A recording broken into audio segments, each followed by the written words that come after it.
Okay, good afternoon. If we could call the meeting to order, please. Panel members, please take your seats. I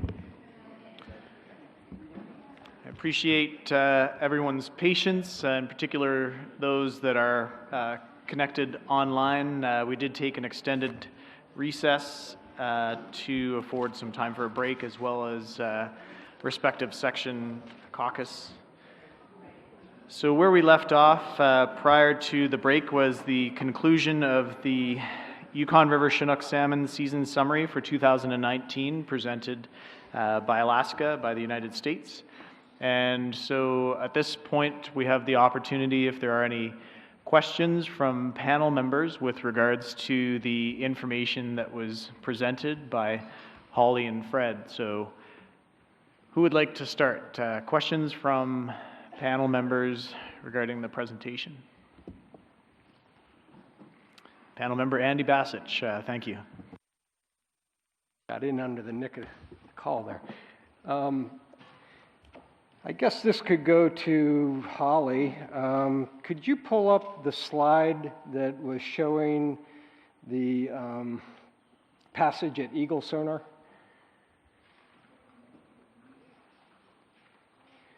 And while you're doing that, I guess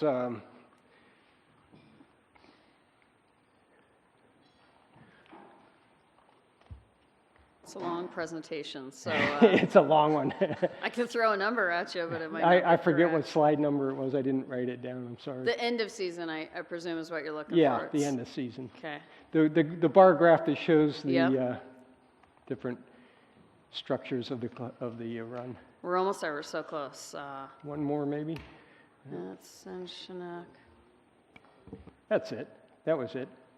Well, that's age comp. So you want? Yeah, the that's what passage. I wanted. I'm sorry. The Okay. age comp. Yep. So one of the things that I've been kind of tracking over time, being on the panel so long, is the decline of the age class 7-year-olds. And when I first was on the panel, that was up around between 10 and 11%. And I'm just wondering, as a manager, what do you think, and I don't need this answer right now, but it's maybe something to think about. What do you think some of your management actions on the Alaska side might be able to do to try and protect or increase this age class in the run? And I'm not asking for an answer right now. That's something more I just wanted to point out, and maybe at the spring meeting, if we could get some kind of discussion going on that. And the reason, well, you all know the reason why I'm talking about that. So I just wanted to bring that up for maybe the spring meeting, if we could have some discussion about that, because I think that's an overlooked and essential component of the run when you're talking about reconstruction of the run. All right, so along with that, the question or the number of the average mean size of the salmon at Eagle Sonar was 133 millimeter. That's what you gave in the presentation. My calculations are that's less than a 19-pound king salmon. And I'm wondering, from a manager's perspective, are you concerned with such a small average size in the fish being the average of the run, given that in the past it was much larger than that? So can you give me some thoughts about what you think about trying to rebuild a run with salmon that are averaging under 20 pounds?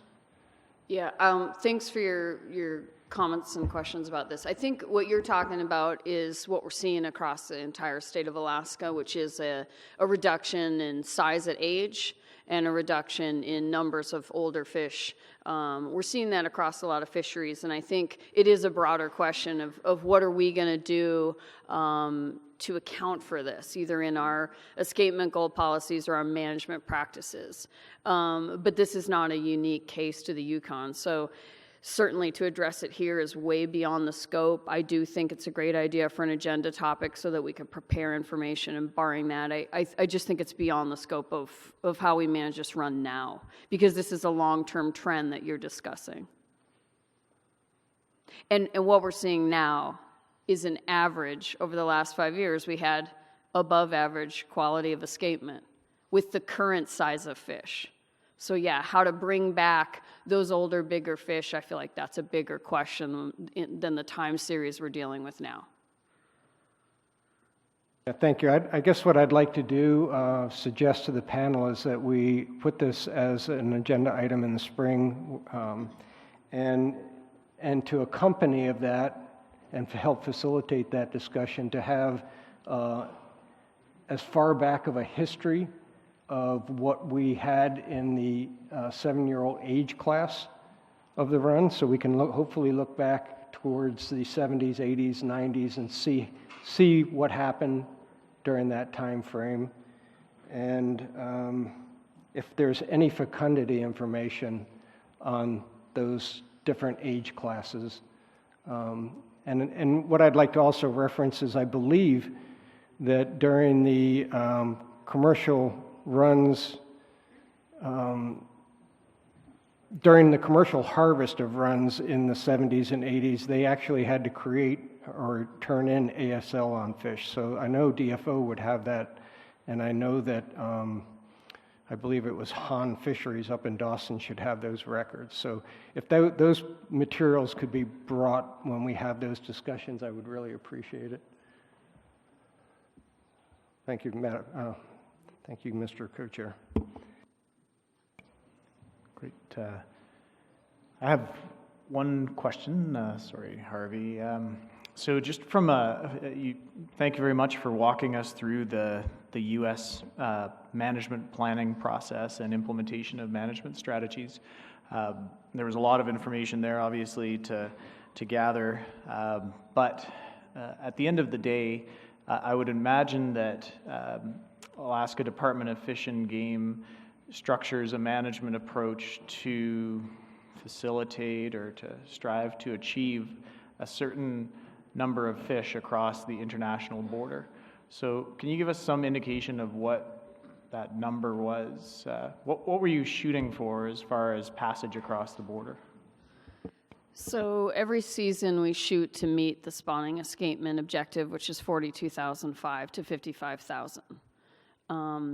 I think what you're asking for is what part of that goal are we shooting for? Because you'll see in the Canadian presentation, you shoot for the midpoint, perhaps. I think we've found, and this year is a perfect case in point, that our management precision doesn't allow us to do that. So at a minimum, we shoot to meet that 42,005 to 55,000, but our border passage target is that plus the Canadian harvest share. So I think I detailed it on that slide where we say 42.5 plus 55, plus that potential of 9,000 extra fish for Canada. So that's our in-season border target. We even produce a table in our daily management packet so that all projections have that target plus the harvest share added on. So as a management team is making its decisions, we're targeting the escapement goal range plus the harvest range. It's a range. And the numbers change every day, and they get more precise as the season goes on. Okay, so the short answer is basically somewhere in the range of about 50 to 65,000, something like that. Just looking at the numbers I believe you referred to slide 30.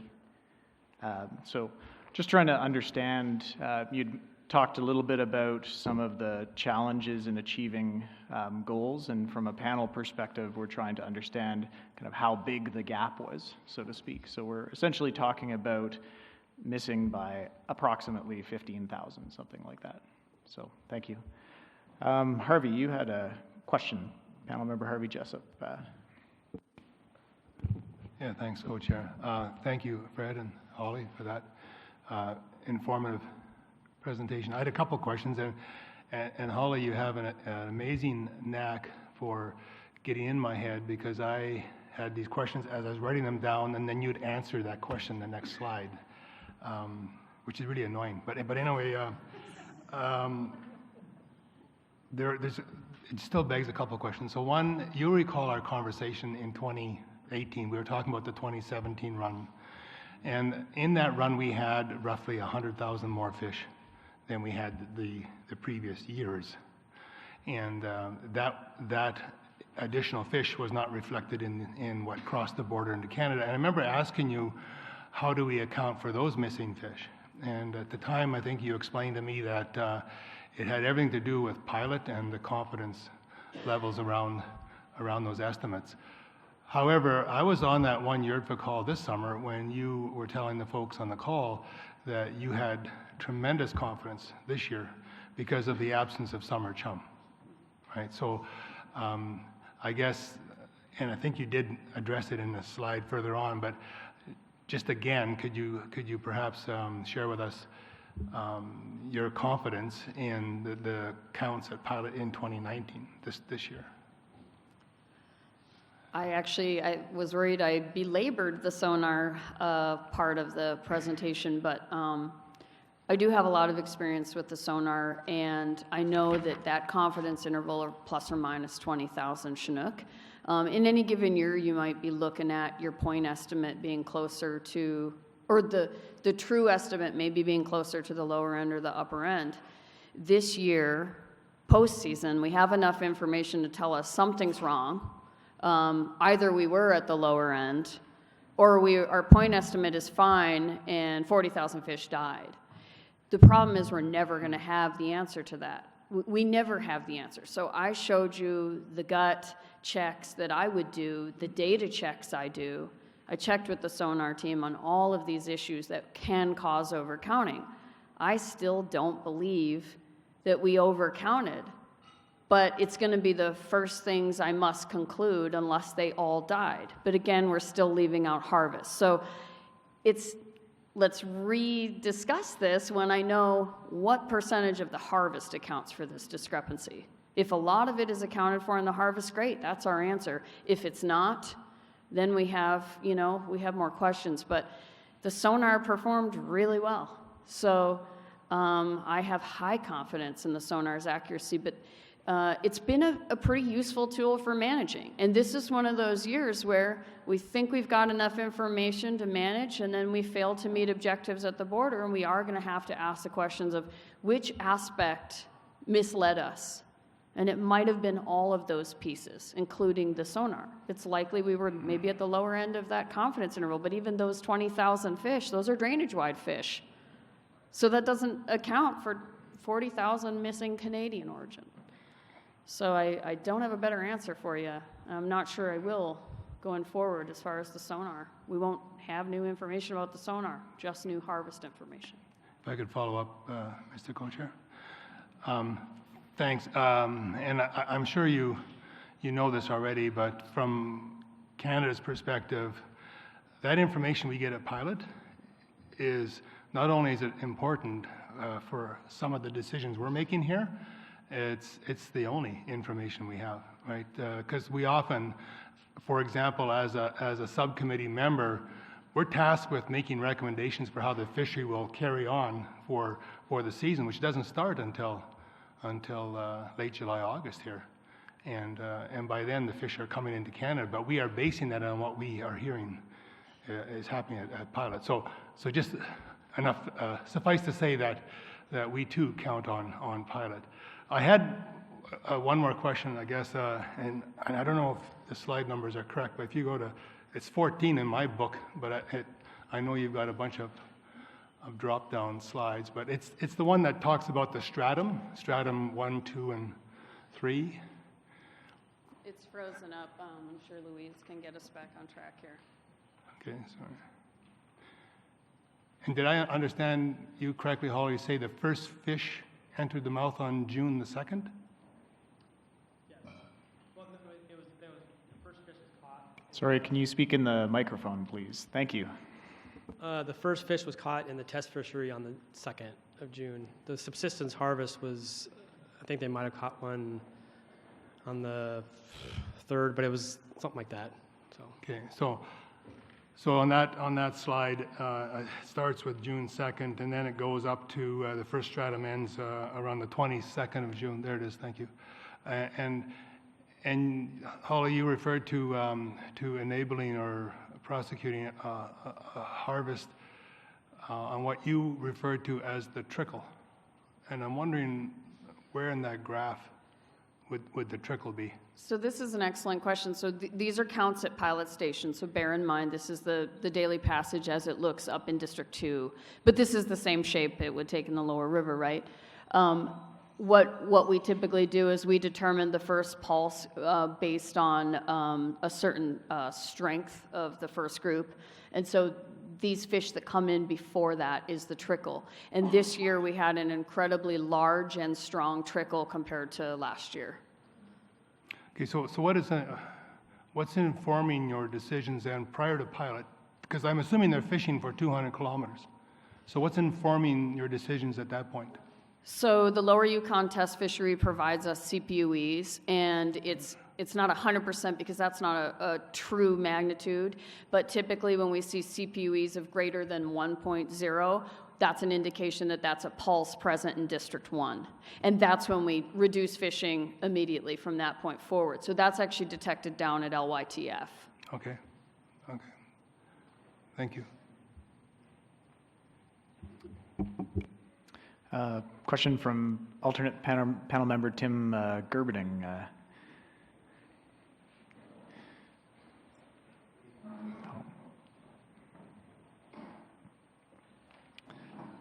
Go ahead, Tim. Thank you. And yeah, thank you to Fred and Holly, very informative. Just to follow up on Harvey's last question, and you've got the stratum graph on the screen there. So it shows, I think, quite clearly that the predominance of Canadian fish is greater in the early portion of the run than the latter portion. And so you've got it broken into stratum there, and that first stratum, if I'm doing my calculation right, is about 3 weeks, and it varies, and I understand that can be somewhat arbitrary. But would we expect, because the 56% I think is composite over those 3 weeks, that the first fish, i.e. the trickle, would be a higher proportion of Canadian origin than 56%? We don't really measure it that way, so you need a certain number of samples, which is why we break these out into stratum. So it would be hard for us to just test this portion and then get enough samples to determine the genetic. We usually need this whole first stratum to get a good enough sample size, which is why we break it out the way we do. So I'm not sure if we have the data to determine the trickle itself, but if you want to follow up. Yeah, so this year we had like 400 and something samples for that first stratum. So they were able to weight the passage estimates, and so they were able to take the biggest passage days and use those samples to stratify the run. So the highest passage days are more representative than the smaller passage days. Okay, well, appreciate that, and I'm a bit of a greenhorn, so forgive me if I ask questions that everybody else already knows the answer to, but, I mean, as I'm observing this, it seems to me that we're in trouble here, and on both sides of the border, and you've heard testimonials with respect to how much the people here in Yukon, and particularly the First Nation people, are hurting, and I think this is the same story on the Alaskan side, but, you know, from my perspective, if we're going to fix this or even substantially improve it, we need much better in-season data. I mean, first of all, this sort of data, which, you know, indicates when the Canadian origin salmon would tend to be the greatest percentage, and so it might be possible, for example, to, instead of looking at 3 stratum, looking at 4 or 5. And you know, I mean, it seems to me that what we're seeing here, if we were going to make a graph, is that the first fish that enter the mouth are typically the greatest proportion of Canadian, and that tapers off. And that actually conforms to what local and traditional knowledge says about it. But I'm also wondering what steps we might be able to take collaboratively, because as I understand the treaty, I mean, this is cooperative management, and that's of course what this meeting is all about, but what steps could we take cooperatively on both sides of the border, but particularly in Alaska, where it seems to be more critical to get some in-season harvest data that would then allow managers to be more nimble in responding to the what's actually the actual strength of the run? I mean, what could we do to improve that in-season harvest data? Okay, thanks. That was an elaborate set of questions. So the first one I'll address is the genetic. Can we improve the genetic estimate in season? And I think that's a super valid question, and one that we've been working on for 10 years with this project. But here's something I can't emphasize enough. We need at a minimum 100 samples, and you're seeing thousands, you're seeing numbers in the thousands here. But in most years, the entire sample size taken from the test fishery at Pilot Station Sonar of kings might be only 400 for the entire season, the length of that entire curve. We have a hard time in that test fishery catching a lot of kings. This year we caught 400, as he was saying. This is one of the highest catches we've ever seen. So increasing the precision of our genetic estimates would we would need to double our harvest of kings at that project. But it gets back to the 10-to-1 ratio of those chums. Those test fishery, the test nets when they're drifting are typically loading up with chums, and we're getting a handful of kings on any given day. So yes, there are methods that could be explored to increase sample sizes so that we could break these stratum out, but in the past few years with the structure of the way that test fishery is run, it would be a challenge. Some things have been explored about test netting somewhere else in order to pick up more kings, but then you run into how well does that relate to the apportionment that's going on at the project. So that's the genetic question. So you're right, possibly improvements would be great, but that'd be an ongoing sample size issue. To get to the in-season harvest estimate, which is something that has been asked for decades, I don't want to speak on behalf of the experts in the room who actually published a paper on the ability to estimate salmon harvest in season. But to summarize, hopefully not terribly, our fishermen don't finish their collective salmon harvest in the upper river until late September. And so it's really hard for us to go in season. I mean, the former way we estimated harvest was to drive past a fish camp and count the backs hanging from the... And those methods don't work because you're catching people mid-process. And so we have to wait until everyone's done with their full salmon harvest to be able to go door to door and ask them what their harvests were. That's already a massive undertaking. It's a project where the methodology is really tight. We have assessment estimates where we can expand out. That's a great program. To get those kind of estimates in season would be a whole nother kettle of beans. And I think that's a good question to ask if we find out we have no way of estimating our harvest in season. But even though I couldn't do a good job of showing you exactly how we estimate the harvest by community, I know you had some good questions. Well, how do we know what the harvest is below the Pilot Station Sonar? I know because for the last 5 years, I know exactly what the harvest is in every single community on the coastal district in Y1, and it's typically 5,000 with similar management. So I know the odds of it being 20,000 this year are unlikely. So it's kind of ballpark estimation in season, but we're pretty good at it. If I get blindsided by the harvest estimates that come back from that sampling program, we will definitely be taking a look at our ability to estimate in season. But typically we can estimate what our in-season harvest is going to be. And if anything, sometimes we forego some of the harvest share we thought we had because we're over-restrictive or we think they're going to be able to harvest more than they can. So it kind of hurts us both ways when we're wrong. But it has been looked at, and I don't know what kind of program would be required, but I don't feel like it's the heart of our problem. At least not from what I've looked at, but ask me again in spring when I have some harvest estimates to work through with you guys. Well, thank you for that, Holly. Just very quickly following up, in terms of, and you're right, I did ask more than one question.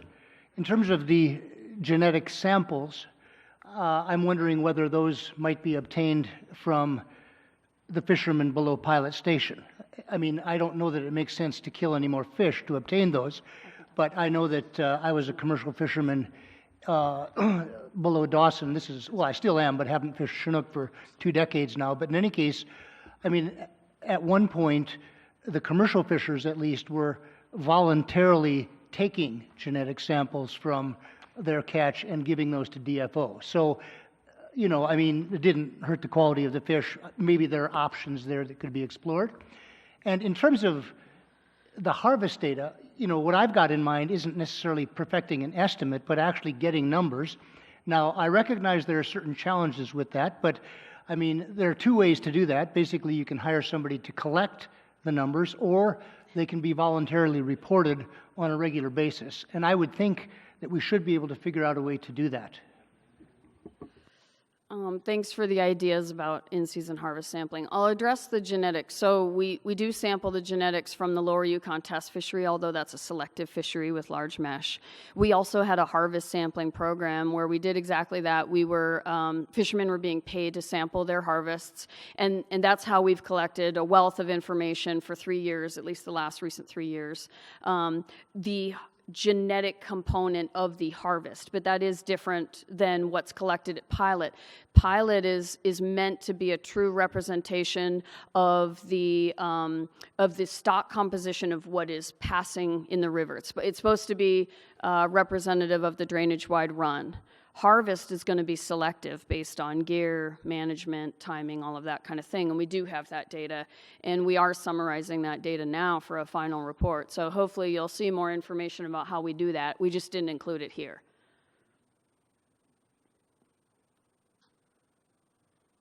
Panel member Alvon Finster, go ahead. Thank you, Chair. I'm going to go at it from a little bit different of an angle. When you stood up, you said that, I think you said that being a fisheries manager was a good way of meeting angry people or people that were mad with you. I think you're in the unfortunate position, you as ADF and G, in the unfortunate position that you're being judged by a lot of people in the Yukon. I'd say maybe 20% are judging you quite harshly, and then less people who are less engaged with the fishery, less so. If you let the escapement and the our share catch go over the border, then we think you're successful. If not, we don't. But for the Yukon River panel, we also are being judged by the people who have signed the treaty, with not so much the federal government has signed the treaty, but certainly with the people on the street, the people who will speak to you through the public input, but also all those people who aren't organized enough, who don't like standing in the public domain and making comments in that way. Those people certainly approach me and they fill my ears up, particularly at a bad time. So what I would like to do is to hopefully that this year you will have, this will be a learning experience for you, and that whatever you find out will inform you in the future when you do end up with warm water years, when you do have a run that appears to be good, but which might not be all that good, particularly as you go farther up the river above the mouth of the Tanana. If you do well, we do well. We want you to do well. We really want you to do well. But right now, a lot of the people in the Yukon have thought that you have done quite poorly and that we have done quite poorly. Thank you. Question from panel member James McDonald. Go ahead. Thank you, Mr. Chairman. So we had a good caucus with many of the First Nation representatives, citizens of Yukon here who are attending, participating, looking to us to, I guess, answer a lot of questions in relation to what's going on with our Yukon River salmon. I've got my Yukon salmon shirt on. I've got my Yukon River salmon plaque. I have my stickers. I am a proud Yukoner. I'm a proud Yukon River panel member. I hear what Andy Bassich had said earlier in the sense of us being an extended family.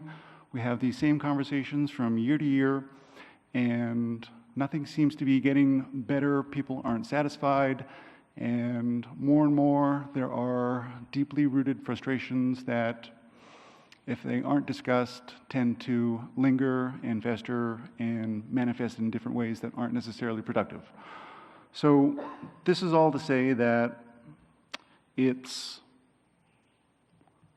difficult to say what I want to say in a constructive way, so I don't intend to say it in a derogatory or insulting way. But I hear folks on the Yukon side. I hear their frustration. I hear their pain, and I want to present it to you in the best possible way that I can. So that's all to say.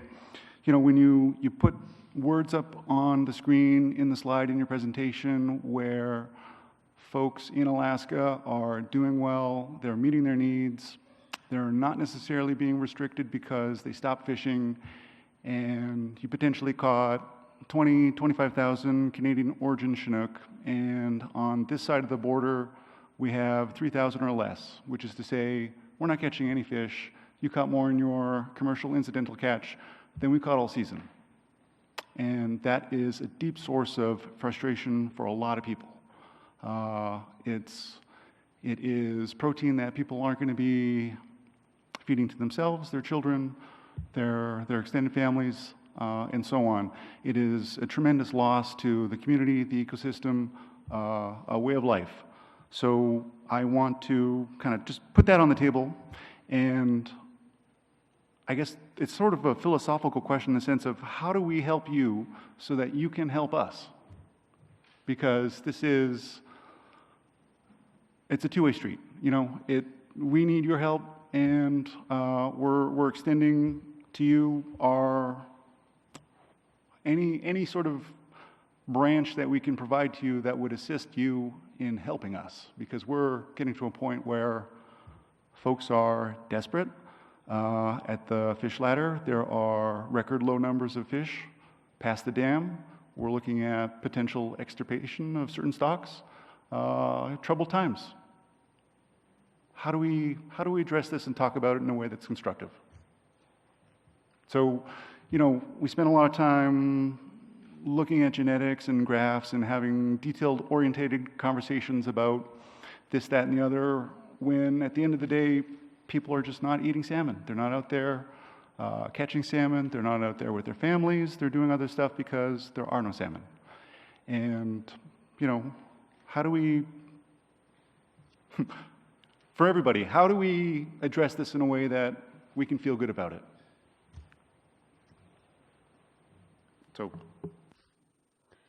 I'm not really sure how to address that. I feel like it was pretty hypothetical, but what I want to say is that I feel your concerns and I understand your frustration. As a management biologist, I'm frustrated with the results of the season. I hope that is clear, that we thought we had fish to harvest, we harvested some fish, and then not enough arrived at the border. It is always the goal of the Department of Fish and Game to meet our management objectives, always. First biologically, and then that harvest share. I did want to point out that, you know, we strive to make our methods as good as they can be, and I do think it's a collaborative process. We have a bilateral JTC that informs us, and we do the best we can. This is not a single agency undertaking all of these vast assessments. And I think we have a long way to go to figure out what these climate changes are doing and how to react from a management standpoint. And I hope we're all going to put hands on deck to start to answer some of these questions. And I just want to say that I am not proud of the management performance this year. It is a failure. And we will do our best to see what can be done to meet the management objectives every season. The previous 4 years that I was involved in the management team, we met or exceeded the management goals. So we haven't failed every season, but we did fail this season. I was heartened to see that the First Nation harvest was above their recent average. It was 3,000 fish, not the 1,800 it has been. But you're right, that's a drop in the bucket when you look at the relative shares. So no, we do endeavor to get you your harvest share, and it's going to be all hands on deck trying to figure out how to do that next year. And we'll see what run size we're even presented with, see what fishing even looks like. So I'm sorry for the frustrations that everyone feels, and we're going to work on it collectively, I hope. I think I'll offer up maybe a couple more questions, if I may. So on slide 41, and you don't necessarily have to go to them, 46, they're the same, but you talked us through a number of different perhaps influencing factors that led to the outcome that we saw this year. I know that the first point referenced Alaskan harvest being much greater than anticipated. And in your explanation of that, you described that unfortunately at this point in time at our postseason meeting, we're not actually able to conclude whether or not that was or was not the case. And you described simply because there isn't information on harvest available at this point in time. And I know other panel members have asked the question before about in-season reporting and timeliness of reporting, and so I won't go down that track, but I will ask, and I understand there's at least 2 or 3 different timelines with respect to harvest reporting in Alaska. I believe one of the timelines is around the end of October, depending on which district you're in, and another is in November. And so obviously that's in and around the time leading up to the Yukon River panel meetings. And Sorry, just to clarify, it's voluntary to report subsistence harvest, and the only way we have a reporting deadline is only through permits, and that's in the upper river. So I'm not sure what October deadline you're referring to. It's more that surveys are usually concluded by then they have thousands of data forms to enter an error check. So we start to get our first actual estimates around December 15th internally for review. And then they're prepared so that we can start to work on the forecast and these other deliverables for spring. my mistake, I apologize. I thought that the upper river fisheries were subsistence fisheries, but we'll call them permit fisheries now, I guess. But in any case, so thanks for clarifying. December 15th is around the time that you received the information or compiled the estimates or received the voluntary submissions. And I can see how that conflicts with this meeting schedule and why we're left, obviously, at times unsatisfied, having invested, a week or more of our time focusing on postseason discussions, only to realize that it really isn't a postseason discussion. It's kind of a late season, in-season summary of what information might or might not be available.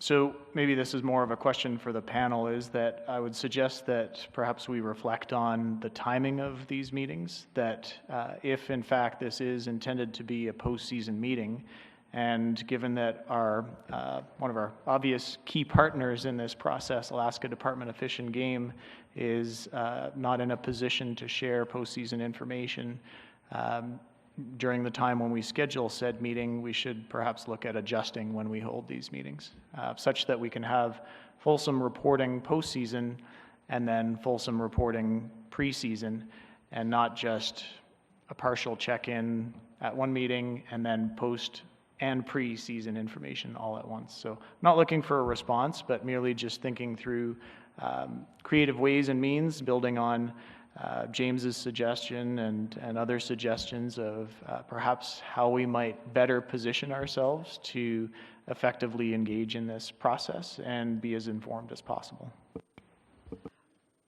I just want to quickly clarify, we could likely have subsistence estimates, and then depending on our genetic methods, we could likely have them by the first week of January. The problem is most of our assessments have to be completed before the first week of December. So that would be the timeline that we'd be able to produce a full postseason. It'd still be preliminary, but all the information you're looking for, it's literally just a few more weeks would make a huge difference for that.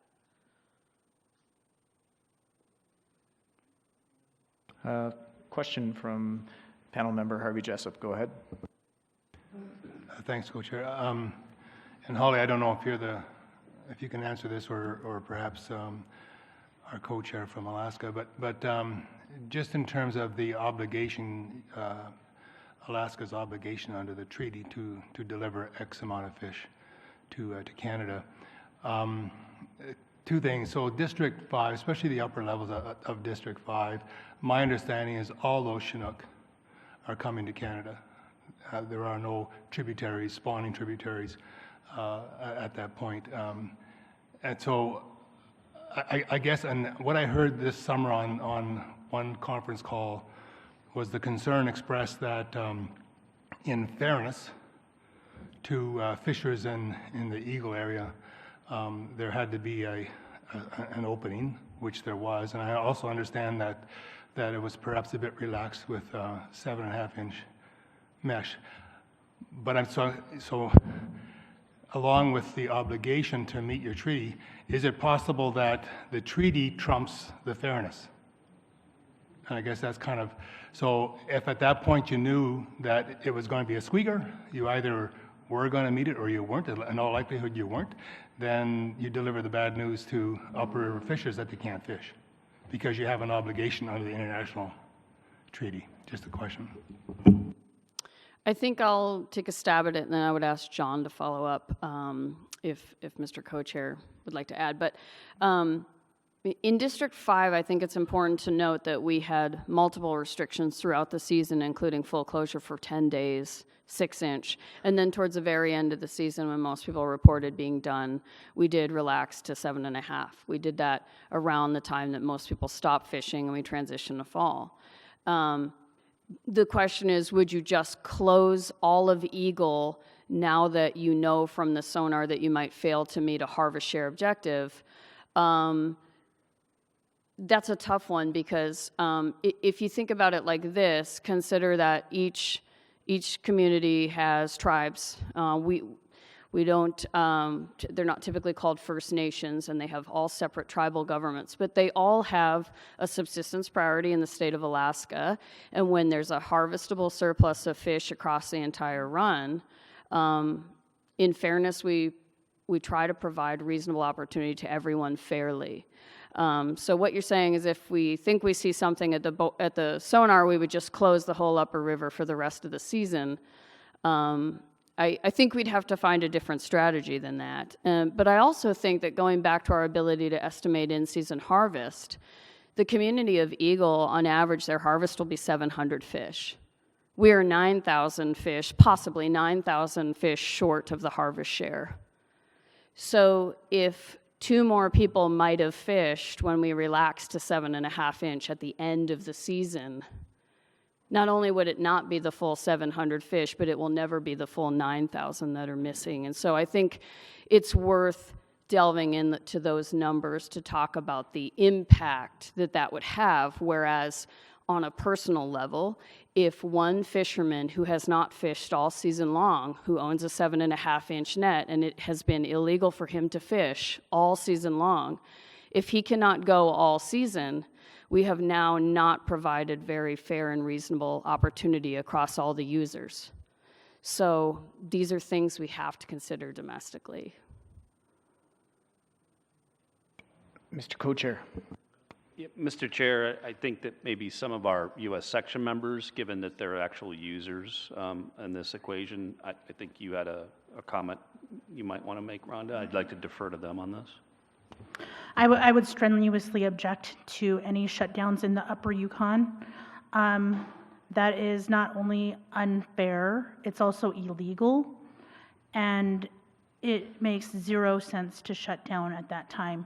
And even if they did shut down at this time, it would have had very little effect on the harvest because most people in the upper Yukon were done fishing by the middle of July because there were incredible fires during this time. Pretty much the whole month of July and August, there were massive fires in the Yukon Flats. There were massive fires near Chalkitsik. If we did get shut down, we would probably not only strenuously object, we would have legal grounds to sue.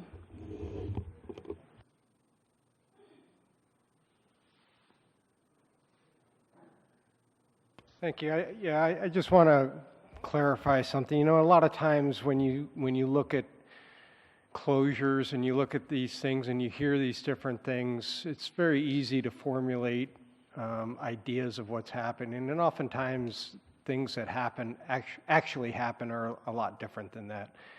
And so I think this is possibly one of those cases. And I understand your concern, Harvey.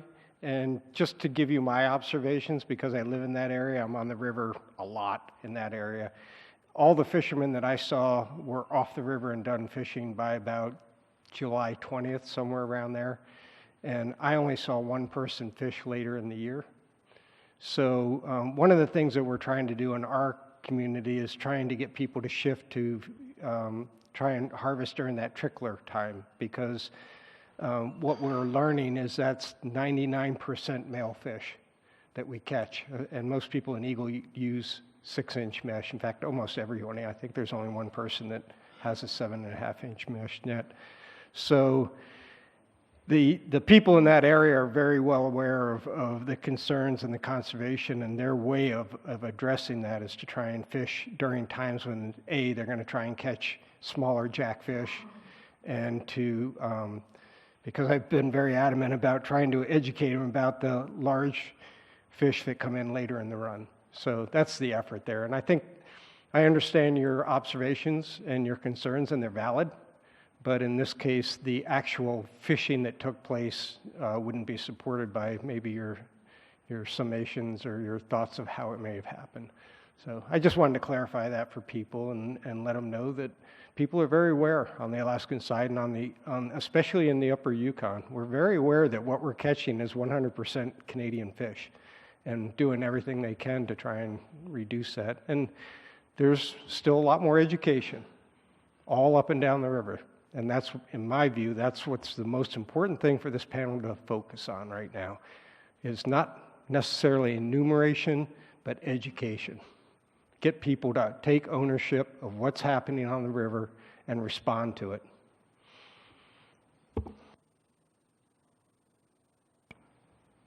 So I appreciate this conversation, and I'll perhaps provide maybe some clarifying thoughts. So certainly in the context of our dialogue as a panel under an international treaty, it's certainly not either party's liberty to comment on how the other party manages their domestic fisheries or manages domestic matters within their respective country. But there's been some interesting insight offered up here around how decisions are prioritized in the state of Alaska, and so I'll maybe offer up some perspectives on how Canada and Canadian entities operate in respect of the international treaty. So the First Peoples of Canada also hold a treaty with the Government of Canada and the Government of Yukon. And those treaties have been signed over the course of the last, 40, 50 years, but negotiations in those treaties started arguably when the first Westerners came to these lands. And those treaties are protected by the highest law of the land. The highest federal laws in Canada are Canadian Constitution. And within those treaties, basically it states that those rights that are instilled within the treaties shall not be infringed upon by Canada or by any other entity. Those are guaranteed rights under the Canadian Constitution. However, there's a caveat. There's a few caveats. But one caveat pertains to salmon, and it pertains to the conservation of salmon, and it pertains to the international agreement between the United States and Canada.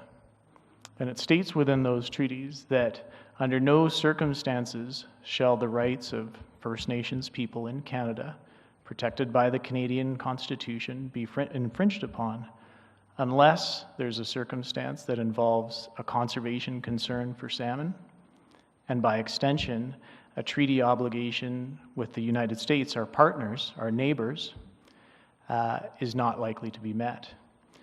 And so I'm just illustrating this, that we have much respect for the international treaty. We recognize that as a signatory to the international treaty, we've committed to ensure that the treaty is implemented. And we've done that through guarantees in our own constitutional and federal and territorial processes. By extension, reaffirming our commitment to this treaty by removing constitutionally protected rights to certain individuals within our country that would otherwise not be infringed upon by any other ways or means. So I'm just sharing that perspective, that I completely understand that there are state provisions in Alaska, state laws and regulations, and there's federal laws and regulations, much like we have federal laws in Canada and territorial and provincial laws. But as a signatory to an international treaty, Canada guarantees that we will abide by that treaty. And that's not easy. You know, that the people in this room recognize that that's not easy. As First Nation governments, as the government of Canada, as the territorial government, we've put in place measures that have caused incredible hardship, that have caused loss of access to food, that have caused loss of culture. And we do that because we're committed to implementing the treaty.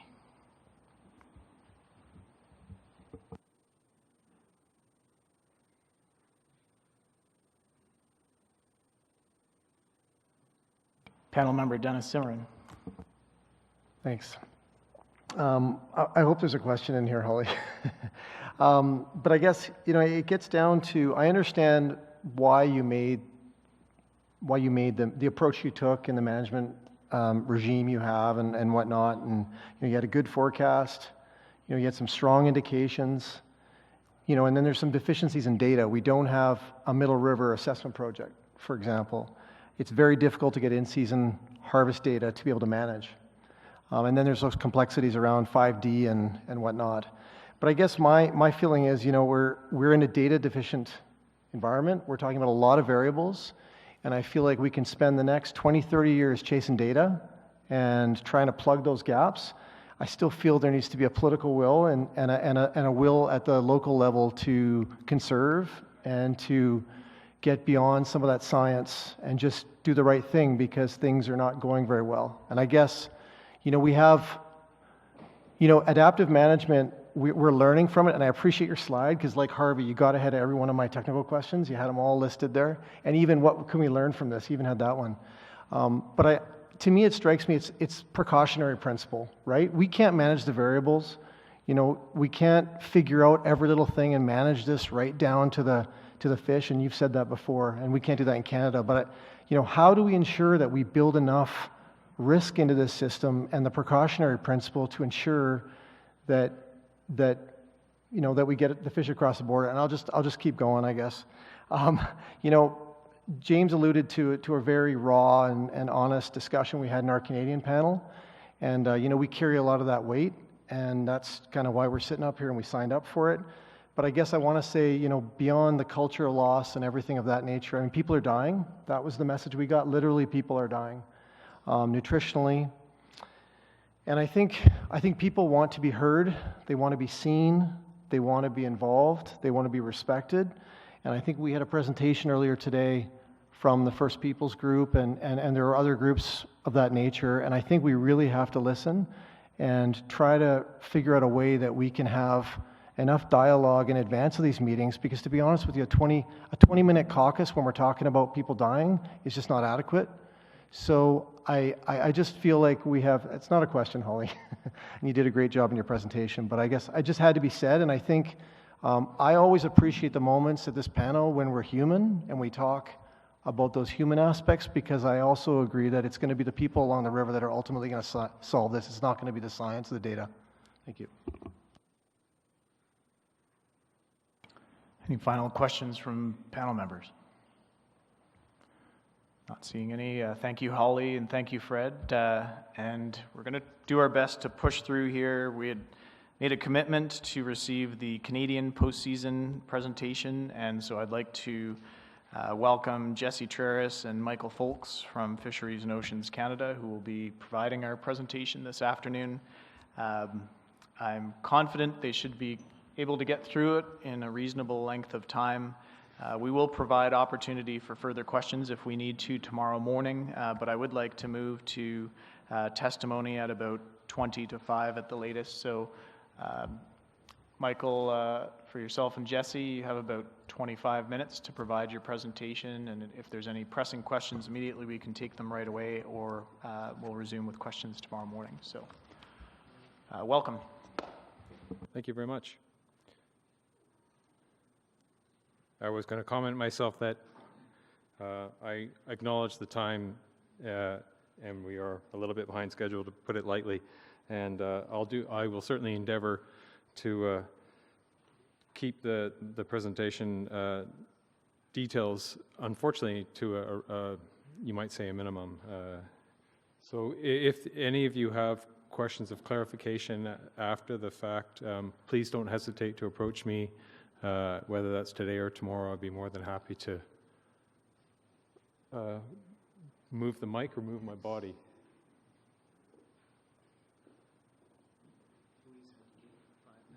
Oh, okay, okay. But yeah, please don't hesitate to approach myself for questions. I'd be more than happy to interact. So just for clarification, again, my name is Michael Folks. I'm a stock assessment biologist here at the Whitehorse DFO office. And so what I'm going to share with you is a summary, in essence, of the stock assessment programs that were done on the Canadian side of the Yukon system, specific, of course, to the Chinook. In 2019, DFO's role in monitoring Canadian origin Chinook occurred in two locations. The cooperatively run Eagle Sonar site, as you're aware, is just on the Alaskan side of the border, and also at the Porcupine site, also a sonar system. In addition to that, I'm going to raise this a bit so I don't have to lean over too much. In addition to that, there were a couple of other projects which were not specifically operated by Fisheries and Oceans Canada. Pelly sonar site, the big salmon sonar site, and you're likely familiar with the fish ladder here in Whitehorse. Oh, sorry. Yeah. It's always good to get to the right slide, isn't it? Okay.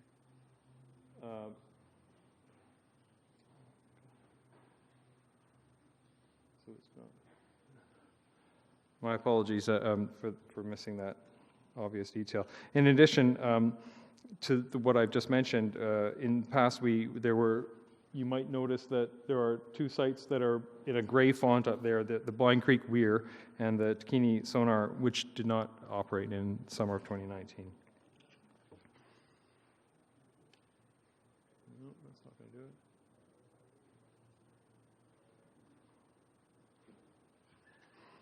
This is going to get interesting if I have to do that each one. Okay, so this is you probably recognize to a certain extent the numbers that you're seeing up there, because I imagine Fred presented something very similar. This is the estimates of historical estimates of Canadian origin Chinook at the Eagle sonar site, what was referred to as the passage at Eagle. And I'll just quickly make sure you understand that the plot's it's a time series. In other words, along the bottom axis, you're seeing the historical years, and on the vertical axis is the number, the Canadian estimate of Canadian origin.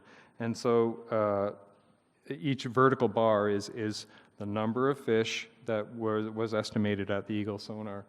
And you'll notice also, in addition to that, a horizontal gray or black bar.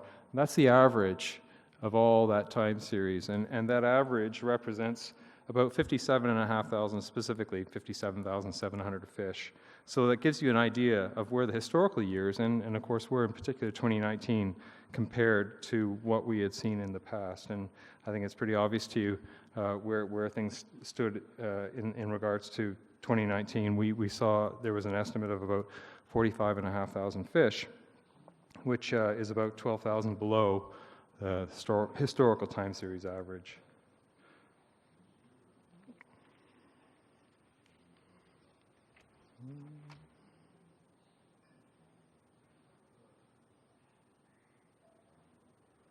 Okay, so how does that break down in terms of age structure that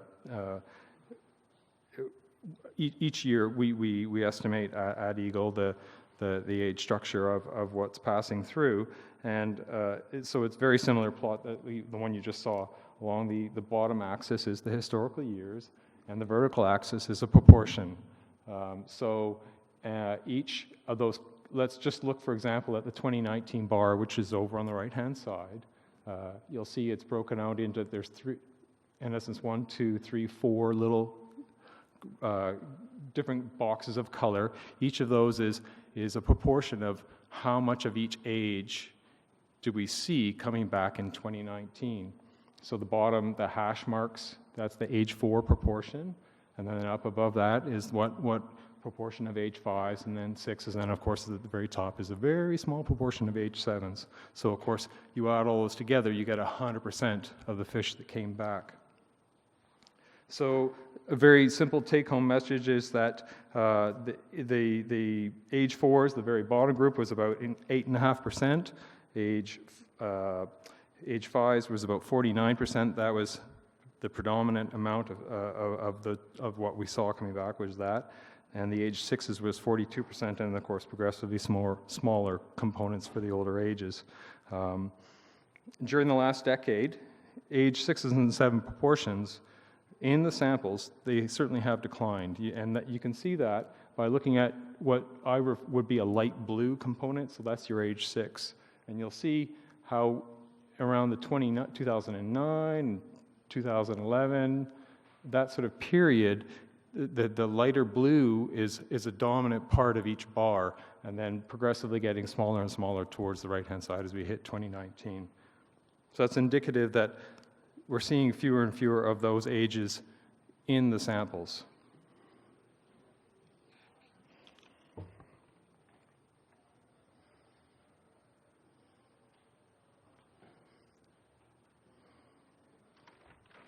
Now, how does that translate to, oh, sorry, I'm jumping ahead of myself. Moving over to the sex composition, I think Fred presented, he did mention that the similar information for you during his talk. Again, the same sort of plot as I've shown before. Across the bottom axis is the time series in history, and on the vertical axis is a proportion. It's the proportion of females that we're seeing in the samples. Of course, you generally, what do you think is going to be in a population is what we have, 50% male, 50% female. So it's, in theory, you might expect something similar in fish, in theory. Now, in this case, you'll notice that the far right-hand side is the 2019 value. It came in at 47%. And the time series average is down around 42%. So it's actually just slightly above what we have seen in historical numbers. Now, how does this actually translate into absolute numbers of female fish passing through? Again, this is the same kind of plot. This is at Eagle, and this is derived from, we estimate the female proportion in our sampling, and then multiply that against what we understand to be the passage at Eagle of Canadian Chinook. And so the darker bar, you can see by the legend up there, is the female component. So while we actually had a higher than average proportion of females in 2019, higher than we would expect, it actually, you'll notice that in 2019, the absolute number of females was lower than we would expect on average. Look at the horizontal black line and see how that's slightly above where the 2019 dark bar finishes. So we got fewer females coming back than we would expect on average. And the reason for that is in general, the whole passage at Eagle was lower. Because the whole passage was lower, the number of females was also lower on average.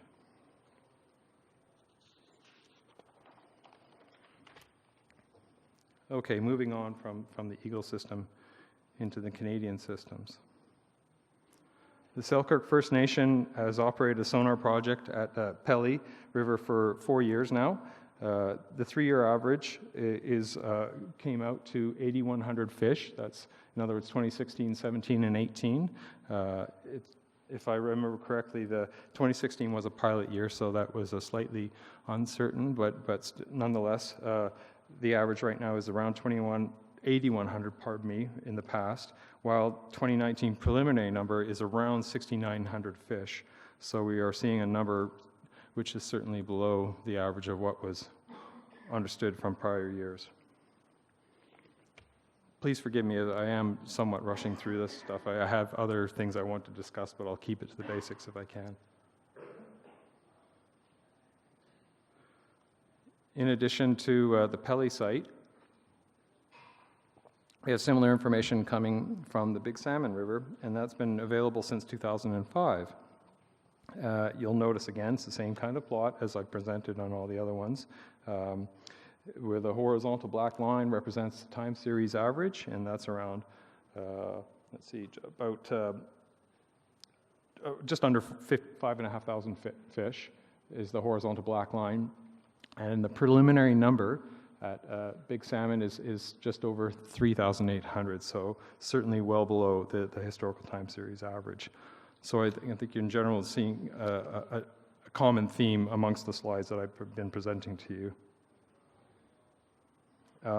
And sorry, there's one additional nice little, not nice, useful piece of information, which is there are just 4 years in the history of that we're seeing here. There's 4 other years with values lower than what we've seen in 2019. To help put it in context.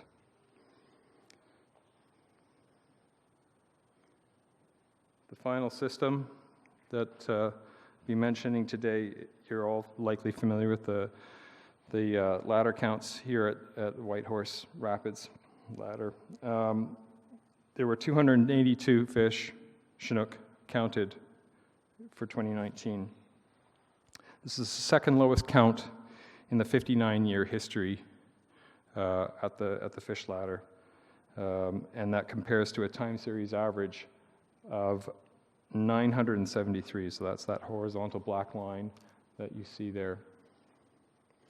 There was only one year, I think Steve mentioned, there only 1 year that actually had a lower value than this, and that was in 1976.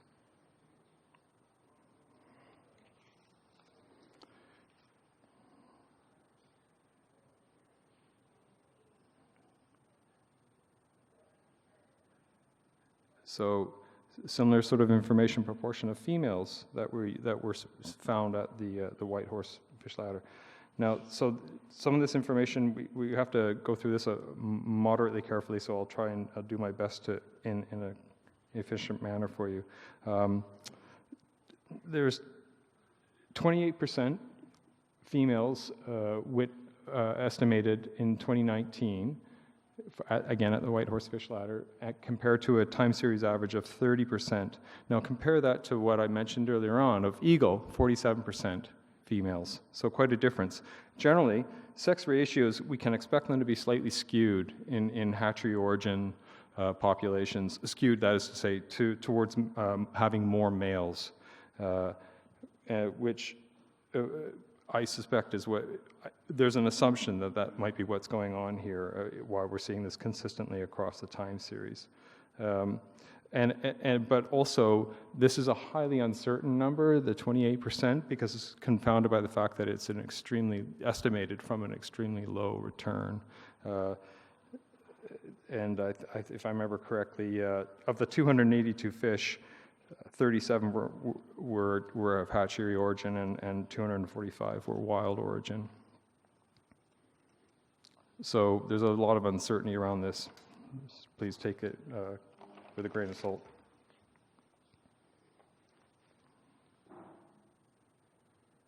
Try and march through this really quickly if I can.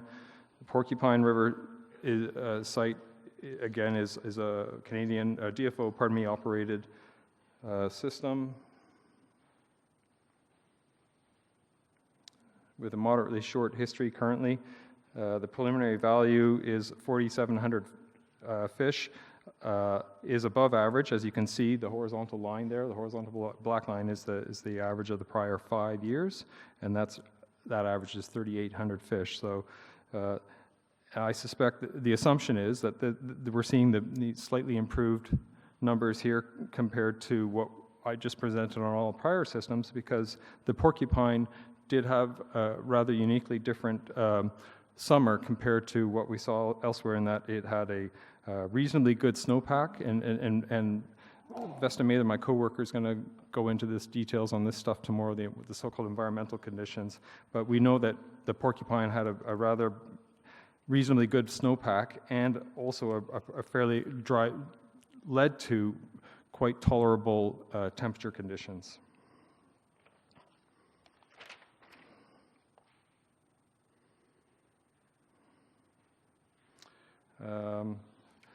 I'm going to skip this one in the interest of time, and I'm just going to move on to a quick summary slide, which I think is, if I can encourage, this is the one that will help you hopefully absorb.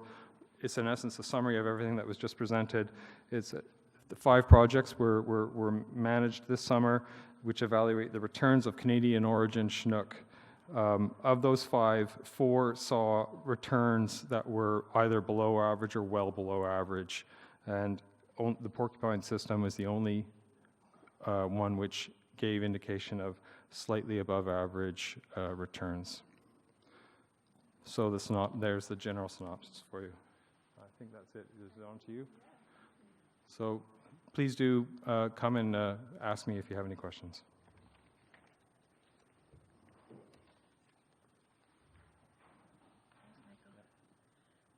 I just brought in my technical support here.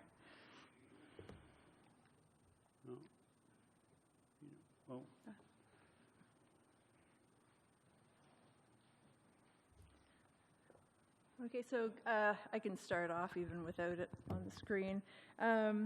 Good afternoon, Yukon River panel, co-chairs, members of the audience who came from near and far away. It's really quite encouraging to see so many people that have come, that are from so many different communities along the river. For those of you who don't know me yet, I'm Jessie Traris. I'm a fishery manager who works with Fisheries and Oceans Canada, and I'm designated in with the, pardon me, the Yukon River operations, which also covers the porcupine drainage. So over the next 11 or 12 slides, I'm going to try to tell the story of the salmon run this year. And I'm going to tell it from the perspective of a Canadian manager. And I'm going to start with the pre-season meeting, moving through in-season, and thank you. And then eventually, and finally end up today here, December 9th in Whitehorse. Thank you, Steve. So as we've heard a few times today, when we met in April, there were 3 management recommendations that the panel put forth to both agencies. And I won't read them off of this list, but what I can say is just briefly that those recommendations were to manage Canadian origin Chinook stocks, salmon run to achieve the conservation objectives as laid out in the Yukon River Salmon Agreement, and also to ensure spawning escapement would fall within the interim management escapement goal, and to provide for each country's harvest share, and also to consider the use of 6-inch or smaller mesh gill net size for conservation, and finally to provide fishery opportunities conservatively until in-season assessment information would confirm trends in abundance. So starting with the first recommendation, recognizing uncertainty in assessment and management, the Canadian origin Chinook salmon run should be managed to achieve the conservation objectives within the Yukon River Salmon Agreement, ensuring escapement falls within the established IMEG. This was something that we incorporated into, well, following the Yukon River panel meetings in April. This fell right into the lap of our continued process with developing and refining and designing the management plan for the upcoming season, which I will describe in a bit more detail further. Our management plan culminated in DFO finalizing a fishery management strategy that would essentially implement the international treaty domestically, which included designing a management plan that would support achieving a spawning escapement goal within that IMEG range, and specifically we were targeting 48,750.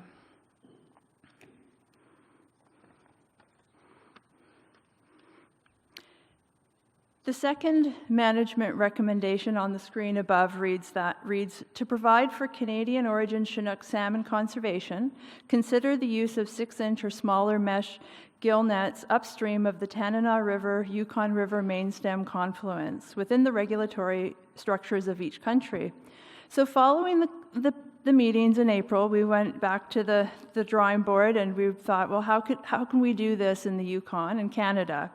And we made a plan to enact this particular recommendation through our licensing process by prescribing it as a condition of license in both our commercial and domestic salmon fisheries.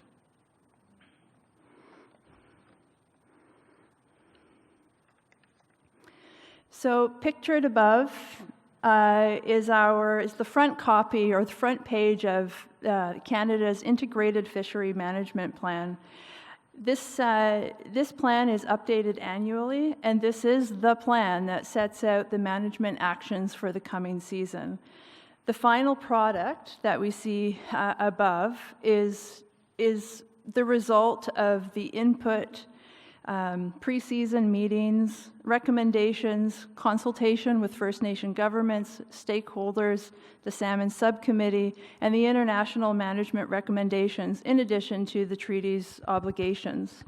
And just as important, it is to ensure that we are incorporating or integrating the international recommendations into this plan, for this annual plan. It also needs to respect those treaty-defined obligations that are in here within Canada that Steve had just spoken to a short while ago. And I really can't overstate the importance of this document. It's not finalized until it is fully endorsed by the Minister of Fisheries, he has the highest seat of power in the fisheries arm of the Canadian government, and he's the most senior officially elected official, and he's the one that endorses this. Pardon? She now, oh my gosh, yes. I knew that. She's from Nova Scotia. So with this particular, the third recommendations, we really were well set up to implement this. Fishery opportunities should be provided conservatively until in-season assessment confirms trends in abundance. Well, this recommendation sits pretty close to home as really it does align with our existing Canadian fishery management philosophy, and that is to implement the precautionary approach, which is basically it's basically about being cautious when there's limited information, uncertainty, or unknown information.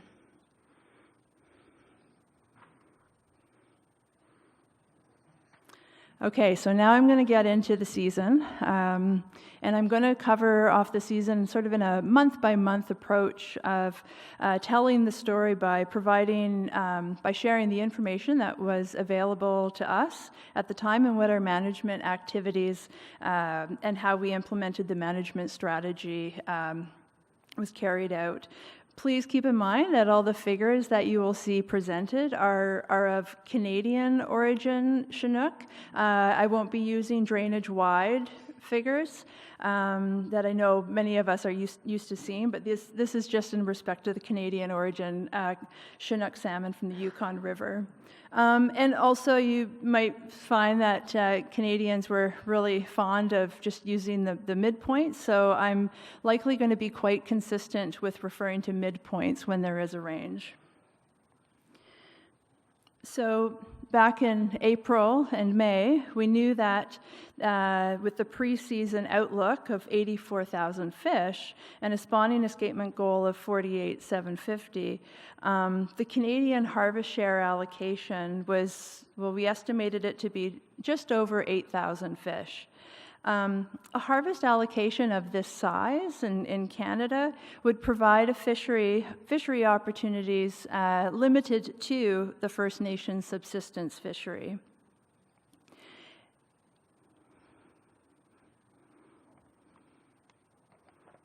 Moving along in the season, here we are, June 25th. By June 25th, the midpoint of the run had passed pilot. The return of the Canadian origin Chinook appeared to be within the preseason outlook, and we estimated that around 55,000 Canadian origin Chinook had passed the pilot sonar. So a positive indication that the return was going to be at least within that preseason outlook of 69,000 to 99,000. And without additional information we expected the border passage and Canadian fishery allocation estimates to remain unchanged from the 8,000, just over 8,000 as a fishery allocation, and a border passage of just over, or 56,850. And I just want to remind folks that because you're also going to see in one of the columns, I'm referring to Eagle Sonar Passage, and then there's also another column there that refers to border passage. And the two are very different. As we just saw in Holly and Fred's presentation, the Eagle Sonar Passage is just those fish that are estimated to pass the sonar, but border passage are the fish that have passed through the sonar minus the harvest above the sonar, between the sonar and the border. So by June 25th, the Chinook's arrival at Eagle is imminent, and DFO is moving to finalize and have that Canadian Integrated Fisheries Management Plan in place by June 30th. And so the reason for that is we need to have it ready and implemented in place by the time that the fish have arrived in Canadian waters. So in keeping with a conservative, precautionary approach to managing the fishery, DFO released a fishery notice advising the public that public angling, or also known as recreational or sport fishing, that the catch and retention limits in those fisheries would be varied to 0 on the Yukon River and its tributaries.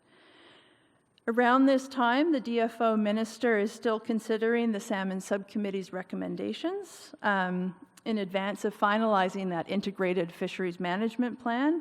And those recommendations that were put forward by the Salmon Subcommittee mirrored those that were provided by you, the panel, in April. And there were recommendations to implement a 6-inch mesh size limit to manage the fisheries to achieve the midpoint of the management escapement range goal, and to delay any expansions in the fishery until any in-season assessment would confirm trends in abundance. So it's a couple weeks later, it's July 9th, and the salmon were pretty thrilled that they are trickling across the border.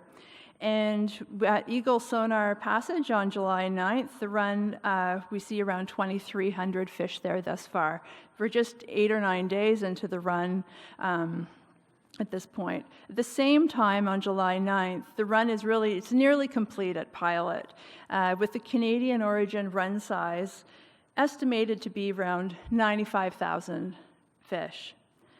Indications at pilot are pointing that the run is coming in near the upper end of that pre-season outlook, and it's anticipated that the escapement goals and the harvest shares would be provided.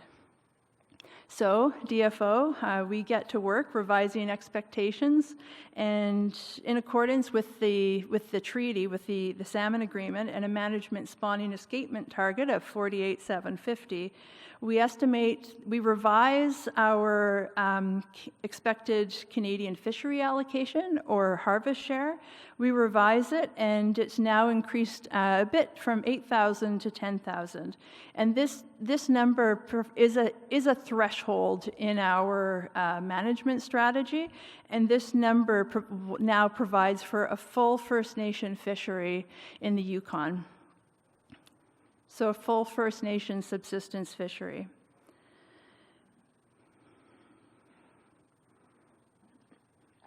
A couple weeks later, it's July 22nd.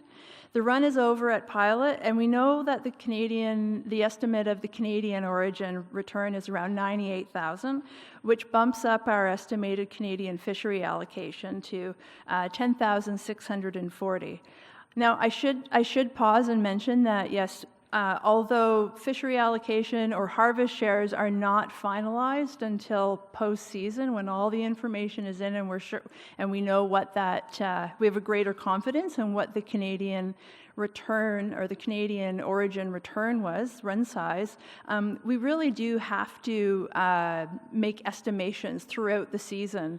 And that's so that when the fish are crossing Eagle and we're getting the numbers at the Eagle Sonar, that we're planning to have we're planning our fishery and implementing fisheries as that run size would support, but also we need to make sure that in a year, for example, if there was a lot more fish crossing the Sonar than what we were expected, we need to be sure that we would not be harvesting into the U.S., into the Alaskan allocation. Okay, so here we are, back to July 22nd. This is a significant week for us because we're about 3 weeks into the Canadian run, and this is when we start to look at the increased availability of information that we have at this point. And something else that's significant with this is that now that our expected harvest share or anticipated harvest share is above 10,000, well, now we have entered into the realm of potentially triggering another fishery. And so in addition to those the First Nation subsistence fishery that was already open. We were optimistic with the data coming out of Pilot and hearing the accounts of the folks on the Yurtfa calls that they got their fish and that they got their kings. But what gave us pause here and what caused us to delay any decision to provide or to expand the fishery to provide allocations in, say, the recreational fishery or the angling fishery was that the Eagle Sonar passage estimate at this time was just over 15,000 fish, which was about 10,000 salmon below the average at this time. We also knew that the run was running about up to possibly 3 days late. So we delayed making a decision to expand those fishery opportunities, and we just stayed the precautionary course with a full allocation to the First Nation subsistence fishery, and we maintained those restrictions and limitations in those other fisheries. This week, that particular week, DFO met with the Salmon Subcommittee. They met with First Nation governments.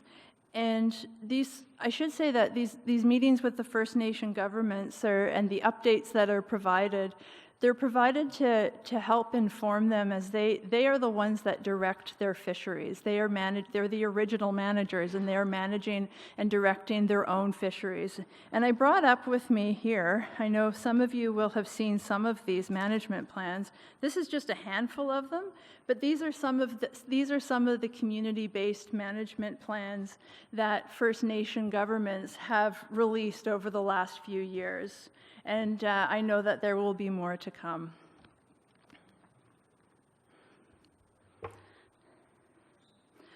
So following July 22nd, I'm now going to bring us to August 8th. 2.5 weeks later. So the Chinook run by August 8th at Pilot is over. The in-season estimate of the Canadian run size is now around 98,000, which should be enough to meet obligations of the treaty. By August 8th, the run at Eagle was around 85 to 90% complete at the border, and the Sonar passage was estimated to be just over 43,000 fish, with DFO's expected Eagle Sonar projection estimates diminishing from prior weeks. So here we are, the Eagle Sonar passage was well below expectation, but there was a glimmer of hope, considering that the run was estimated to be up to 3 days late. However, the reality is that even with a late run timing of 3 days, the magnitude or the abundance of the fish, late arriving fish, would would be highly unlikely that those late running fish that, pardon me, that would be enough to make up for that mismatch, that discrepancy. We did hear and we stayed tuned to the concerns that were being expressed on the weekly calls with respect to en route mortality and the potential effects that heat stress would have on the Chinook. But we weren't hearing any verification in season that this was happening. Since it wasn't being observed, the die-offs were not being observed as we had all heard with the summer chum run. So on August 8th, DFO notified the First Nation governments, which up until this point had been harvesting or had the opportunity to harvest within what we call the green harvest zone, so a full allocation. But on August 8th, we notified them to let them know that we were now moving into the yellow zone, and we advised and recommended that they take even further precautionary measures. It was a really difficult decision to make because all the evidence was pointing at Pilot that this was a good run. It was coming in as expected, if not above, and the harvest share and estimating that harvest share on the information coming out of Pilot, it did point to that full allocation for First Nations.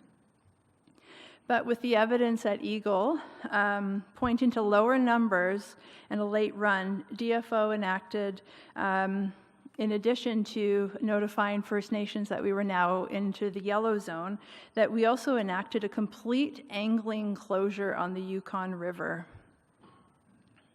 So, which is different than varying the catch and retention limits to 0. This is shutting down any fishing on the Yukon River.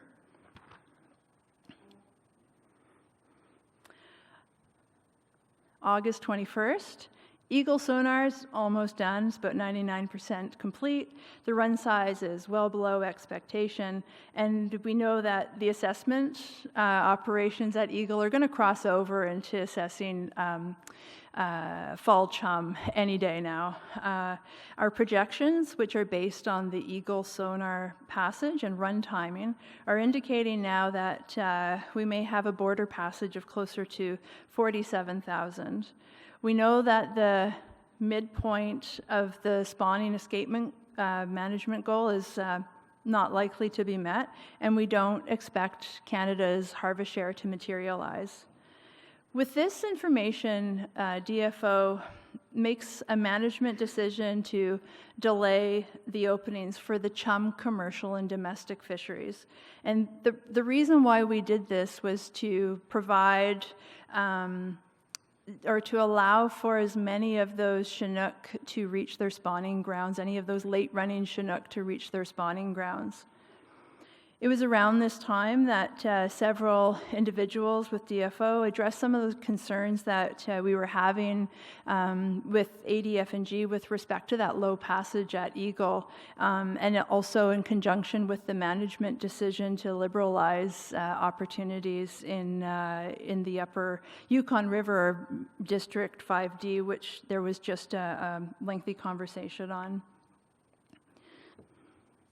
So, moving on, final slide. So here we are, it's December 9th. What do we know now? We know that the Canadian origin run size at Pilot is estimated to be around 99,000 fish. We know that the last day of the Chinook run at Eagle was retroactively applied to August 15th, and that the Eagle Sonar passage estimate is 45,560. We know that the Canadian harvest is around 3,000 fish. My understanding was that effort was pretty high to catch those. And we know that the spawning escapement goal didn't fall within the IMEG range and is likely not to have met the lower end of the range as well.